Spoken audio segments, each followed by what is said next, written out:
السلام علیکم ناظرین، میں اقبال سیوانی، آپ دیکھ رہے ہیں ہوم ٹی وی اور ہوم ٹی وی کے پروگرام نیوز اینڈ ویوز کے ساتھ میں آپ کی خدمت میں حاضر ہوں۔ اور آپ کے علم میں ہے کہ گزشتہ دنوں ایک بڑا ہی اندوناک واقعہ پیش آیا جب شمالی وزیرستان کے علاقے میر علی میں دہشت گردوں کی جانب سے ایک ایسی کارروائی کی گئی جس کے نتیجے میں پاکستانی فوج کے 7 جوان اور افسر شہید ہوئے۔ لیکن جوانوں کی یہ شہادت جو ہے اس نے ایک بڑی دہشت گردی کی کارروائی کو بچا لیا، اور دہشت گردوں کی جانب سے جو ایک حملہ کیا گیا تھا، اگر اس کا مقابلہ نہ کیا جاتا اور انہیں نیست و نابود نہ کیا جاتا تو اس کے نتیجے میں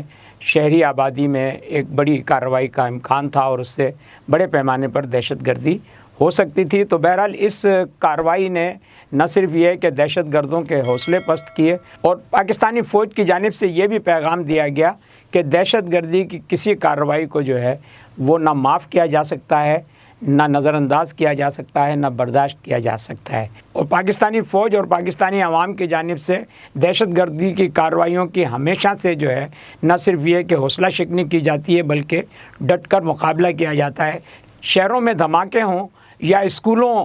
پر حملے ہوں یا اس طرح کی اور دہشت گردی کی کارروائیاں ہوں، ان سے پاکستانی قوم کے حوصلے پست نہیں ہوتے، اور دہشت گردوں کو یہ سبق مل جاتا ہے کہ وہ جو کارروائی کرتے ہیں اس کا ان کو جواب بھی دیا جاتا ہے۔ میر علی کے واقعے کے بعد پاکستانی افواج کی جانب سے ریٹیلیٹ تو کیا ہی گیا، لیکن ساتھ ساتھ جو ہے سیاسی اور عسکری قیادت کی جانب سے شہداء کے لواحقین سے فوری طور پر جو ہے اظہار ہمدردی بھی کیا گیا، اور army chief general Asif Munir صاحب کی جانب سے بھی اور صدر پاکستان آصف علی زرداری صاحب کی جانب سے بھی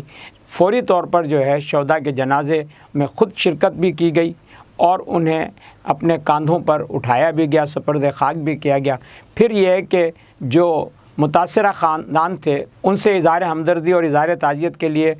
فوجی قیادت پہنچی، سیاسی قیادت پہنچی، وزیر اعظم پہنچے، صدر پہنچے۔ تو اس طرح سے یہ ایک واضح پیغام تھا دہشت گردوں کے لیے کہ ان کو کسی بھی قیمت پر معاف نہیں کیا جائے گا۔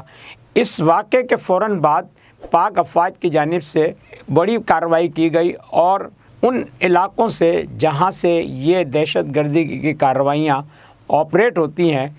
ان علاقوں میں پاکستانی فوج نے پھر آپریشن کیا، اور پاکستانی فوج کے طیاروں نے افغانستان کے ان علاقوں پر جا کر بمباری کی اور ان ٹھکانوں کو نیست و نابود کیا جہاں سے یہ پاکستان کے خلاف کارروائیاں اور دراندازی ہوتی ہے۔ تو بہرحال یہ ایک ایسا پیغام تھا کہ جس کی ہمیں پہلے بھی ایک مثال ملتی ہے کہ جب ایران کی جانب سے پاکستان میں دہشت گردی کی کارروائی کی گئی، ایرانی علاقے سے جو دہشت گرد پاکستان میں کارروائی کرتے تھے، تو پاکستانی فوج نے وہاں بھی ایسا ہی جواب دیا، اور اس کے بعد حالات آپ کے سامنے ہیں۔ تو اب یہ دنیا کو سمجھ لینا چاہیے کہ پاکستان کی فوجی اور سیاسی قیادت دونوں دہشت گردی پاکستان میں کسی قیمت پر برداشت نہیں کر سکتی۔ پاکستان میں جو دہشت گردی کی کارروائیاں ہیں ان کو اگر ہم دیکھیں تو یہ کئی دہائیوں سے ہیں، اور یہ اس ہمدردی اور اس برادرانہ شفقت کا نتیجہ ہے کہ جس کے نتیجے میں ہم نے پاکستان میں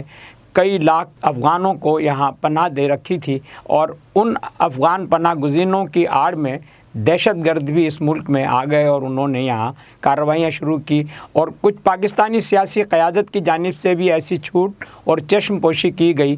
اور گزشتہ سالوں میں جب پاکستانی فوج نے باقاعدہ کارروائیاں کر کر کے دہشت گردی کا صفایا کر دیا تھا اور دہشت گرد پاکستان چھوڑنے پہ مجبور ہو گئے تھے، تو اس کے بعد پھر جو پچھلی حکومت تھی اس نے دہشت گردوں کے لیے ایک عام معافی کا اعلان کیا، اور پاکستان میں انہیں دوبارہ لا کر جو ہے وہ ایک ویلکم دیا گیا، اور اس ویلکم کے نتیجے میں اب جو صورتحال آپ کے سامنے ہے کہ اب یہ کئی ماہ سے پھر اس طرح کی کارروائیاں ہو رہی ہیں۔ تو جہاں فوجی قیادت اور فوج اپنا کام کر رہی ہے، وہاں اب سیاسی قیادت پر بھی یہ ذمہ داری عائد ہوتی ہے کہ وہ اس بات کا تعین کرے کہ وہ کیا وجوہات تھیں جو پچھلی حکومت نے ان لوگوں کو واپس پاکستان میں آباد کیا اور پاکستان بلایا۔ تو اگر اس کی تحقیقات بھی کی جائے اور اس کے جو ذمہ دار لوگ ہیں انہیں پارلیمنٹ میں طلب کر کے ان سے یہ سوال پوچھا جائے کہ وہ کیا عوامل تھے، وہ کیا مقاصد تھے،